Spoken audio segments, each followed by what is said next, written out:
मेहनत यूं ही करता रहे, ऐसा मानना कि हमारा उधार है तेरे ऊपर, पढ़ ले बट उधार मान के पढ़ना, ताकि तेरा आत्मविश्वास, तेरी खुददारी तेरे साथ रहे। एहसान नहीं लिया साला किसी का, दे देंगे पैसे, और ये मान के पढ़ना कोई एहसान हम लोग तेरे पे नहीं कर रहे। खुददार आदमी है, तू खुददार बन के रहना मेरे बच्चे, क्योंकि ये खुददारी जिस दिन खत्म हो गई ना, उस दिन सब टूट जाए, सब बिखर जाए, फिर तेरे अंदर हिम्मत आएगी नहीं दिन रात मेहनत करने की। और उस बच्चे ने इस बात को यकीनन माना, कहता है सर नौकरी लगेगी आपसे मिलेगी। बेटा जितने बैचेज में जैसे जैसे टॉपिक मैंने उसको जो पूरा शेड्यूल समझाया उसने आके कवर किया, मैथ्स कवर किया, फिर जीएस, इंग्लिश, ठीक है, रीजनिंग, सब चीजें कवर की। आज वो इनकम टैक्स ऑफिसर है। वो आया बनने के बाद, मैंने उसे क्लास में खड़ा कराया और मैंने बोला ये यहां बैच चेक करता था और पानी पिलाता था मुझे, और वो इनकम टैक्स ऑफिसर। तो उस परमपिता परमात्मा का एहसान मानो कि आपके मां बाप ने आपके लिए इतना कर रखा है कि आपके पास फोन है और आप पढ़ सकते हैं। और दूसरा, वो बच्चे जो आपकी लिस्ट में वो हो, आपकी लिस्ट में वो बच्चे हो जो ये कहते हो सर कि हम मजबूर हैं, हम भी ऐसे ही काम करते हैं, खेती बाड़ी करते हैं, फिर पढ़ते भी हैं। मैंने बोला ये भी उस परमपिता परमात्मा का एहसान मान, क्योंकि जितने वो तू कष्ट देगा तुझे, तो उतना ही गुस्सा पढ़ाई पे निकाल। बहुत सोच समझ के भगवान सबको सब चीजें देता बेटा। उस दिन मुझे भी लग रहा था यार इतने कष्ट है, भगवान एक बच्चे को इतने कष्ट क्यों दे रहा है, जो वाकई में पढ़ना चाह रहा है, वो पढ़ भी नहीं पा रहा, पूरा समय नहीं मिल रहा है। बट मुझे फिर समझ आया यार हाँ, भगवान शायद इसलिए कष्ट देता होगा।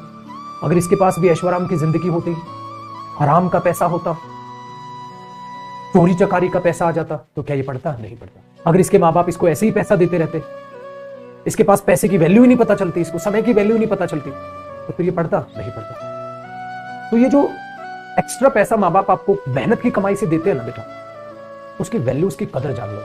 अगर उसकी कदर नहीं जान पाए ना, तो तुम अपनी क्या खाक कदर कर पाओगे, जब माँ बाप की मेहनत की कमाई की कदर तुम नहीं कर पा रहे। ये लॉजिकल फैक्ट है। जब मैंने तैयारी की थी तो भाई हम भी कोई पैदाइशी अमीर नहीं थे, मिडिल क्लास फैमिली के लोग सब ऐसे ही होते बेटा, हम सब ऐसे ही, बस सबने शुरुआत की। जिसने नहीं की, मेरे भी दोस्त हैं जो कुछ नहीं कर पाए, वो वही है।